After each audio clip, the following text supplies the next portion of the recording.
Dear students, हमारे आज के लेक्चर का टॉपिक है renaissance movement.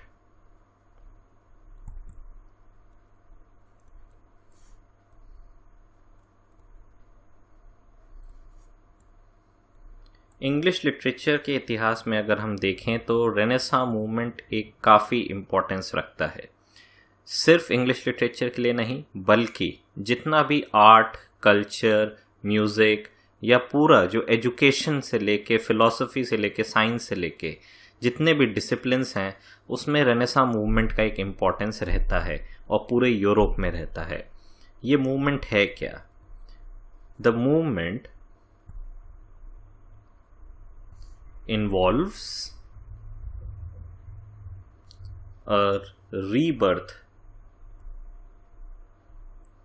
of letters and arts stimulated by the recovery of texts and artifacts from classical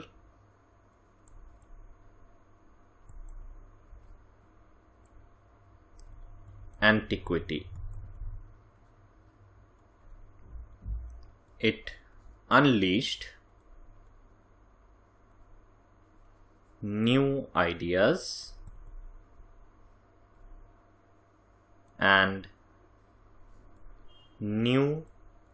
social, political and economic forces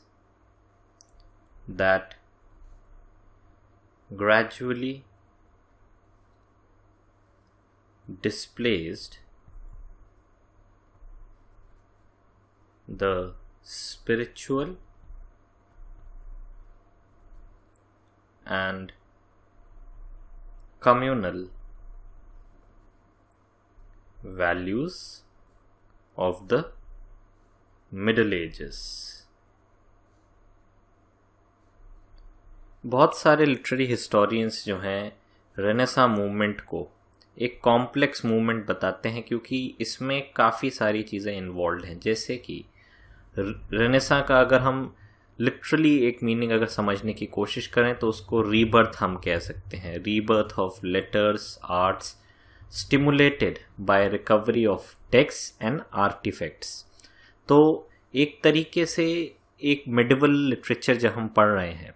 medieval literature में एक हमें constraint दिखाई देता है जब आर्ट जो है उसका प्रोडक्शन हो रहा है, लिटरेचर जो है उसका प्रोडक्शन हो रहा है। 14th सेंचुरी के अराउंड ही हम देखते हैं प्रॉपरली एक इंग्लिश लिटरेचर का डेवलपमेंट भी होता है। उसी के साथ साथ इंग्लिश लैंग्वेज का भी डेवलपमेंट होता है, और बाकी जो फ्रेंच लिटरेचर या इटालियन लिटरेचर है उसमें भी हम देखते हैं 14th सेंचुरी में ही ऐसे वर्क्स आते हैं जिन्हें आज तक जो है एक रिकग्निशन दिया जाता है, जैसे डांटे का डिवाइन कॉमेडी। ये सारे वर्क्स जो हैं, या बोकाचियो, इन सब के वर्क्स को अगर हम देखें, कहीं ना कहीं एक लिटरेचर में रेनेसां मूवमेंट का जो एक फर्स्ट स्टेप जो होता है, या फर्स्ट अगर हम देखें कि एक ग्रोथ जो हो रहा है, एक प्राइमरी हम कहें एक डेवलपमेंट जो हो रहा है, पर्सपेक्टिव में चेंज जो आ रहा है, शिफ्ट जो आ रहा है, वो हमें देखने को मिलता है। वैसे ही मिडिवल एज एक इतना कंस्ट्रेंड एज है, एक फ्यूडलिज्म जो है इतना स्ट्रॉन्ग है, फ्यूडल सोसाइटी जो है वो इतना हम कहेंगे इंटरनली करप्ट है, साथ ही साथ वो बहुत ज़्यादा एक इम्पोजिशन लगा के, एक फ्री विल पे इम्पोजिशन लगा के, लोगों के फ्रीडम ऑफ एक्सप्रेशन पे इम्पोजिशन लगा के, वो सारी चीज़ें हमें देखने को मिलती है एक मिडिवल लिटरेचर या मिडिल एजेस में। वो जो कंस्ट्रेंट्स हैं वो धीरे धीरे करके हम देखते हैं कहीं ना कहीं ख़त्म होते जा रहे हैं। It unleashed new ideas, new social, political and economic forces that gradually displaced spiritual communal values of the Middle Ages. मतलब जो एक सोसाइटी को जो बॉन्ड्स जो बांध के रखते हैं ओल्डर जो बॉन्ड्स थे वो धीरे धीरे करके एक इकोनॉमिक चेंजेस के साथ साथ, पॉलिटिकल सोशल चेंजेस के साथ साथ वो बॉन्ड्स धीरे धीरे करके वीक पड़ रहे हैं, और उनके वीकन होने से जो न्यू आइडियाज़ है उनको हम कह सकते हैं कहीं ना कहीं वो फ्लेयर अप हो रहे हैं न्यू आइडियाज़। तो ये न्यू चेंजेस जो है ये अपने साथ एक नया नज़रिया लेके आती है समाज का, आर्ट का, साइंस का, और न्यू डेवलपमेंट्स जो हैं वो होना शुरू हो जाती हैं। सेकंड जो एस्पेक्ट है, to renaissance intellectuals and artists, the achievements of the pagan philosophers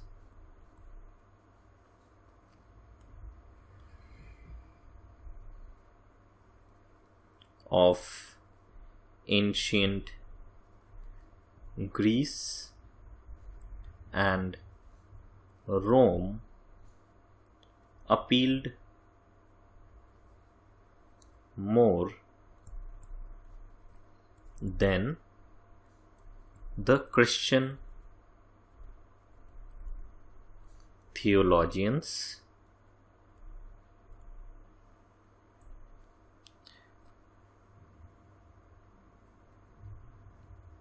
ये भी हम एक एस्पेक्ट देख सकते हैं कि जितना भी रेनेसां का जो फिलोसफर्स है या इंटेलेक्चुअल्स जो है या आर्टिस्ट जो हैं, उनके लिए जो प्री क्रिश्चियन टाइम्स हैं, प्री क्रिश्चियन एरा में जिन्हें पेगन हम कह सकते हैं, पेगनिज्म जो होता है या पेगन एरा जो है, उसमें जो पेगन फिलोसफर्स थे एंशिएंट ग्रीस, रोम, क्रिश्चियनिटी से पहले, वो ज़्यादा अपीलिंग बन जाते हैं। उनके वर्क्स, उनकी सोच समझदारी जो है वो ज़्यादा अपीलिंग हो जाती है। And according to literary historians, the movement began in 14th century and continued throughout 15th and 16th century। तो ये अपने आप में एक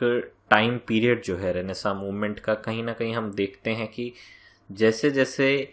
क्रिश्चियन एम्पायर जो है, ईस्टर्न क्रिश्चियन एम्पायर, कॉन्स्टेंटिनोपल जो है, रोमन एम्पायर जो है, वो पूरा धीरे धीरे करके कोलैप्स हो रहा है। और उसी के कोलैप्स के साथ साथ हम देखते हैं 14th सेंचुरी से ही ये मूवमेंट कहीं ना कहीं थॉट्स और फिलॉसफी में शुरुआत हो जाती है उसकी, और ये कंटिन्यू करता है 15 से 16 सेंचुरी के, मतलब एक 200 ईयर्स का अगर हम टाइम पीरियड ले, 200 से 250 ईयर्स का टाइम पीरियड, उसमें इस मूवमेंट का हमें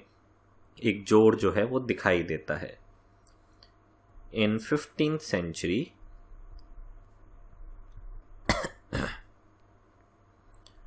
those who taught or studied grammar,